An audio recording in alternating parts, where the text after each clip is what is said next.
tiap hari kalau mau tumbuh. Dilihat-lihat kayaknya masih belum nih Kak semuanya. Iya benar, kayaknya gak greget gitu ya. Iya gak kelihatan, belum pada berdiri lagi. Berdiri. Yuk. Lebih semangat lagi ya. Lebih semangat Kita yuk. sama-sama naikkan pujian sekali lagi dari awal. Baca kitab suci, doa tiap hari. Ya, doa, ya. Baca kitab suci, doa tiap hari, doa tiap hari, doa tiap hari. Baca kitab suci, doa tiap hari kalau mau tumbuh. Kalau mau tumbuh, kalau mau tumbuh. Glory haleluya, baca kitab suci, doa tiap hari kalau mau tumbuh. Kalau apa ya? Kalau mau tumbuh, Mana tumbuhnya? kalau mau tumbuh. Oke.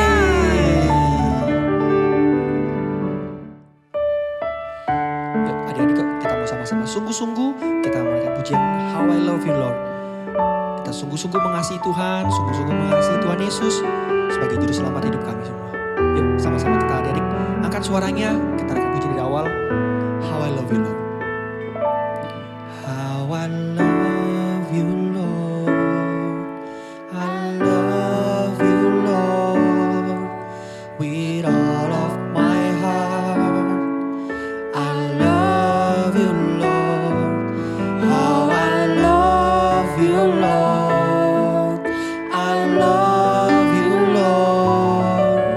Forever I love. Sekali lagi dari pujian dari awal. How I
kawan-kawan, kita berdoa. Tuhan Yesus yang baik, sebentar lagi kami akan mendengarkan firman Tuhan. Berkati kami menjadi anak yang taat. Dalam nama Tuhan Yesus, kami berdoa. Amin.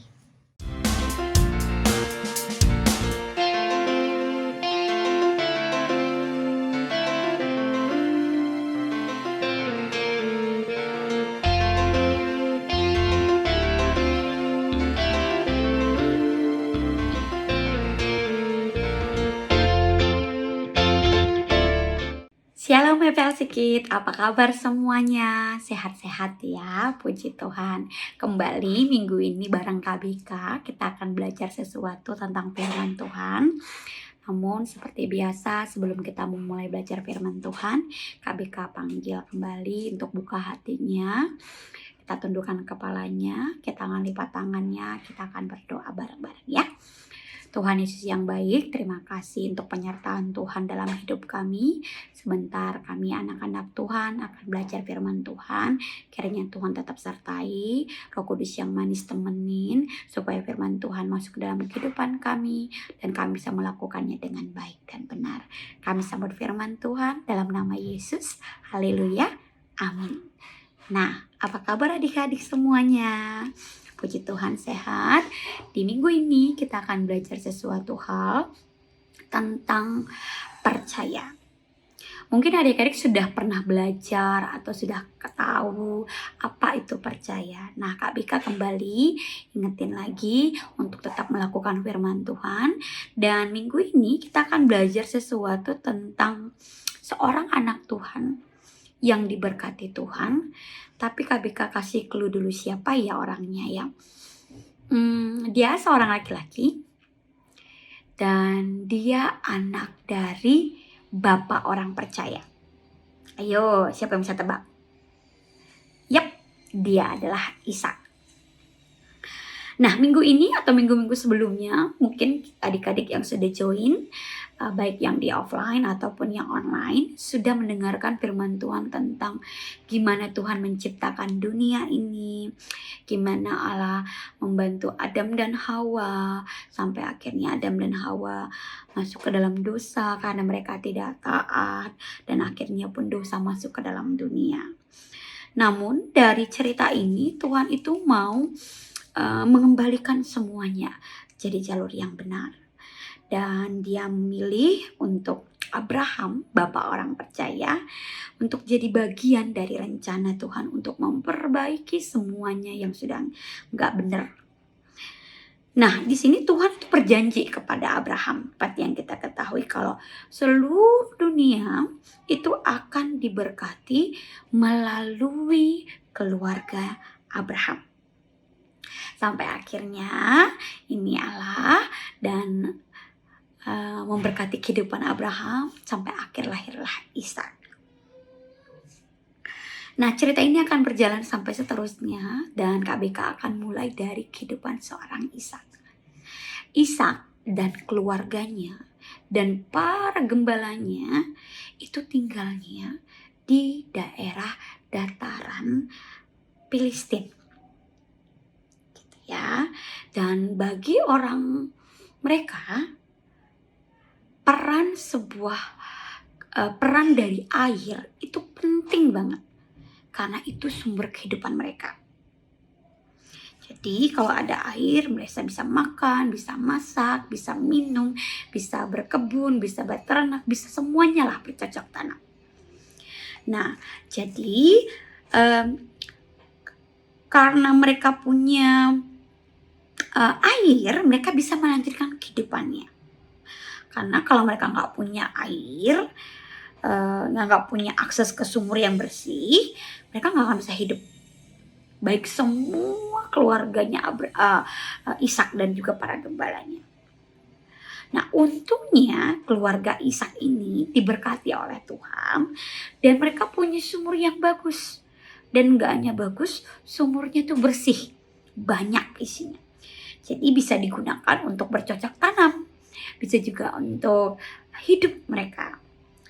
Jadi dari kehidupan ini kita sangat yakini bahwa Ishak itu sudah ada di jalur yang benar, kalau Tuhan itu sudah memenuhi janjinya kepada kehidupan dan keturunan Abraham. Nah, muncullah satu isu. Sayangnya kehidupan Abraham ini, kehidupan Ishak ini menjadi hal yang gak baik nih kepada kehidupan orang-orang sekitarnya, yaitu orang-orang Filistin. Jadi orang-orang Filistin yang tinggal di daerah mereka itu jadi iri. Jadi gak suka dengan suksesnya mereka.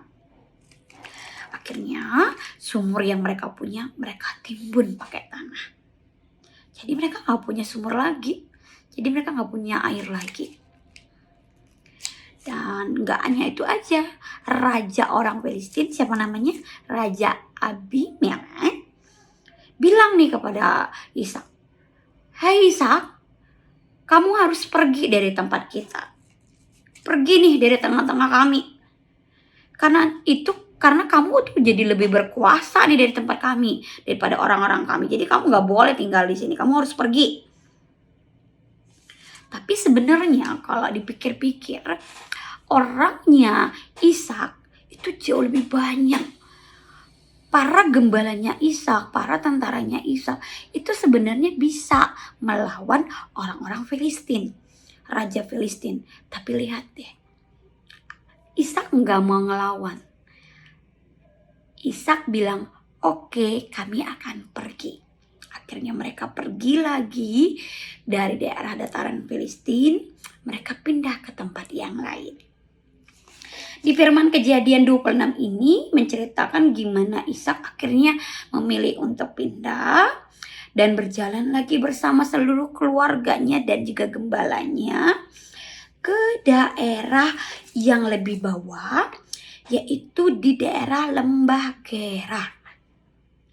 Nah, di tempat ini sebenarnya Lembah Gerar ini papanya Abraham pernah hidup bertahun-tahun.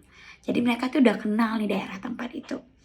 Tapi tidak ada sumur juga, tidak ada air. Akhirnya para gembala, para tentaranya Ishak bekerja sama kembali, menggali sumur lagi. Dan akhirnya karena Tuhan memberkati mereka, mereka menemukan sumur yang baru. Mereka menemukan air yang baru. Jadi mereka bisa hidup kembali, bisa bercocok tanam kembali, bisa menikmati air kembali untuk melakukan semua aktivitas mereka. Tapi masalah muncul kembali. Orang-orang di daerah sekitar situ, para gembala-gembala Filistin kembali gak suka. Mereka minta semua orang-orang Ishak keluar. Gak boleh, itu punya mereka katanya. Kalian gak boleh pakai air ini, gak boleh pakai sumur ini. Kalian harus pergi, ini punya kami. Boleh gak Ishak saat itu marah dan melawan? Boleh, karena mereka lebih kuat sebenarnya. Karena mereka lebih banyak, mereka bisa melawan. Tapi lihat, Ishak percaya kepada janji Tuhan kalau mereka akan disertai Tuhan, akan diberkati Tuhan, dan memilih untuk tidak melawan. Akhirnya Ishak mengambil keputusan kembali, udah, baiklah kami akan pergi. Ishak kembali berjalan lagi, turun lagi ke daerah yang lebih rendah, berjalan lagi bersama semua anggota keluarganya, gembalanya, semua di bawah, pindah lagi ke daerah yang baru. Akhirnya mereka tinggal di tempat itu, mereka gali lagi sumur, dan lihat, Tuhan sertai juga, mereka menemukan sumur yang baru. Mereka mendapatkan air yang baru. Sumurnya bisa lagi dipakai untuk hidup.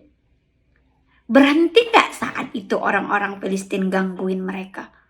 No. Mereka tetap bilang, itu punya kami. Itu milik kami. Kalian tidak berkuasa. Kalian harus pergi. Dan again, Ishak bilang, oke. tidak masalah punya kalian. Sampai akhirnya yang terakhir kali itu akhirnya para gembalanya menemukan air baru. Setelah mereka pindah untuk yang kesekian kalinya. Dan dapat sumur yang baru again. Dapat air bersih yang baru again. Dan kembali orang-orang Filistin bilang itu punya mereka. Apakah orang Filistin saja yang membilang begitu? Tidak. Sampai akhirnya rajanya lagi yang datang. Siapa tadi nama rajanya? Raja Abimelek. Nah, kali ini Ishak gak yakin sama raja dan anak buahnya. Mereka melakukan percakapan. Yuk, apa sih isi percakapannya? Kita baca bareng-bareng di kitab Kejadian yang ayat 27 lagi. Tetapi kata Ishak kepada mereka, "Mengapa kamu datang mendapatkan aku? Bukankah kamu membenci kepadaku dan telah menyuruh aku keluar dari tanahmu?" Jawab mereka, "Kami telah melihat sendiri bahwa Tuhan menyertai engkau. Sebab itu kami berkata, baiklah kita mengadakan sumpah setia antara kami dan engkau. Dan baiklah kami mengikat perjanjian dengan engkau. Bahwa engkau tidak akan berbuat jahat kepada kami. Seperti kami tidak akan mengganggu engkau. Dan seperti kami semata-mata berbuat baik kepada kamu. Dan membiarkan engkau pergi dengan damai. Bukankah engkau sekarang yang diberkati Tuhan?" Lihat, akhir dari percayanya Ishak kepada Tuhan, orang-orang bisa melihat bahwa Tuhan memberkatinya Ishak. Dengan segala kelimpahannya, Tuhan menyertai langkah mereka.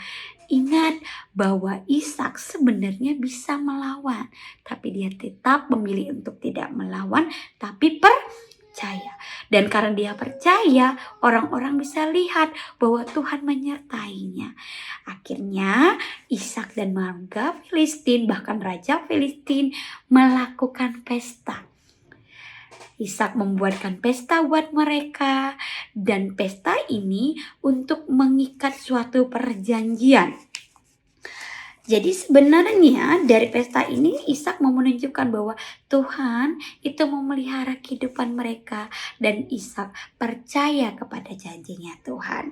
Dan orang-orang Filistin melihat janjinya Tuhan digenapi kepada bangsa Israel dan pada keluarganya Ishak. Jadi bagi Ishak sebenarnya percayanya kepada Tuhan itu untuk tetap taat atas janjinya Tuhan. Tidak melawan artinya percaya penuh kepada Tuhan. Artinya kita percaya kepada Tuhan itu kita meminta hikmat. Meminta hikmat kepada Tuhan. Apa sih yang harus saya lakukan Tuhan? Pernah gak kita percaya kepada Tuhan begini? Tuhan, aku percaya janji Tuhan kalau Tuhan akan memberkati aku. Baik dalam sekolah aku, dalam keluarga aku, dalam keluarga papa mama aku, dalam nanti aku dapat ranking, dalam aku nanti bisa pekerjain tugas. Percaya, aku percaya Tuhan, tapi gak tahu caranya. Nah, Kak Bika kasih tahu caranya. Caranya cukup ngomong sama Tuhan. Tuhan, saya mau percaya. Apa yang harus saya lakukan Tuhan? Ngomongnya ngobrol aja. Tuhan Yesus, aku mau dapat ranking 1. Bantuin aku ya dalam belajar. Kan Roh Kudus ada temenin kita. Roh Kudus ada nyertain hidup kita. Dan Tuhanlah yang akan sertai. Kalau nggak tahu juga kita bisa tanya orang-orang. Contoh, tanya mama papa. Atau contoh, tanya kakak adik. Tanya cece koko. Tanya kakak sekolah minggu. Tanya uncle, auntie. Semua bisa ditanya. Aku mau dapat ranking 1. Aku mau disayang papa mama. Apa yang harus saya lakukan? Dan satu hal yang KBK mau ajarkan, mulai dari bertanya kepada kepada Tuhan. Cara bertanya kepada Tuhan bagaimana? Dengan mulai berdoa. Itu aja firman dari KBK. Semoga jadi berkat. Kita belajar sesuatu dari Ishak. Sama-sama kita melakukan firman Tuhan. Yuk kita mulai. Tundukkan kepala. Kita akhiri firman Tuhan. Biar Tuhan Yesus tetap menyertai hidup kita. Tuhan Yesus yang baik. Terima kasih kalau Tuhan tetap sertai hidup kami. Kami belajar satu hal dari Ishak. Bahwa kami percaya. Walaupun kami bisa melawan. Tapi kami ikut taat kata Tuhan. Seperti Ishak. Dan Tuhan akan mengenapkan janjinya kepada kami. Kami mau juga jadi teladan seperti itu. Dan kami mau minta tolong kepada Tuhan Yesus. Sertai langkah kami. Supaya kami jadi anak yang punya hikmat seperti Ishak. Dalam nama Tuhan Yesus. Haleluya. Amin. Itu aja dari KBK. Semoga jadi berkat. Shalom FL Sikit. Bye-bye.